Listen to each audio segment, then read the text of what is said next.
Hello everyone, welcome back to our video series on the grammar topics for A1 level. So today we are going to discuss about 5 very important sentence formation rules that happen to be the German language. So unlike English, we can't literally translate present continuous sentences like I am going to the shopping mall.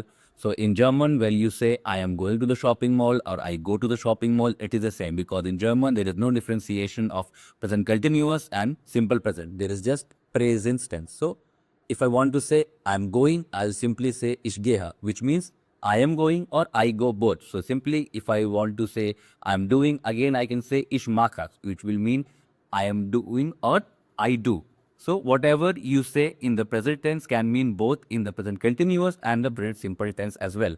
So let's look at the 5 very important rules individually and let's help ourselves to better understand how to exactly put them into perspective and apply them in real life scenarios and sentences. So rule number 1 in the German language, as we just discussed, is that it doesn't carry any helping verbs like in English, for example, is, am, are, do, does, etc. Hence, there is no literal translation from English to German and German to English as far as the present tense is especially concerned. So present tense and present continuous tense, basically present simple tense and present continuous tense, both are same in the German language. Again, one example can be he is playing or he plays can be translated as er spielt. Next, the second rule we have conjugated verb will always take place in the second position in the given sentence. For example, jetzt lernen wir Deutsch. Now we are learning German, or we are learning jetzt Deutsch. Here, although we are interchanging the position of the subject and the adverb of time, but the verb will be always at the second position as long as we are saying sentences, not questions. Then rule number 3, conjugated verb never gets separated with subject in the given sentence. For example, wir lernen Deutsch jetzt, yes, lernen wir Deutsch, or yes, wir lernen Deutsch. So here, we can see the conjugated verb is never being separated with the subject. Next up, we're having the next rule, rule number 4. The object can take place at any part of the sentence and still meaning of the sentence will remain the same. For example, heute komme ich komme heute.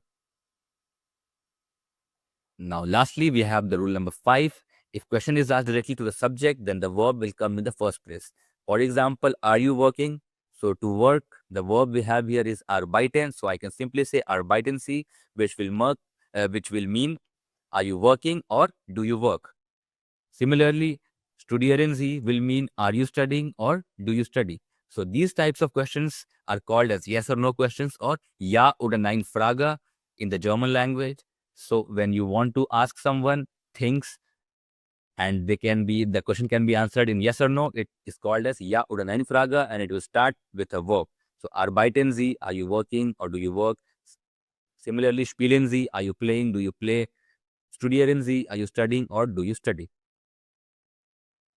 So I hope you enjoyed this video and I hope you understood all the 5 important rules that we have in the German language, because when you go out and build sentences and ask questions, these rules will come into play quite importantly and you need to be aware and you don't want to make such grammatical mistakes after learning these rules. So I hope you can learn the rules and apply them in real life as well.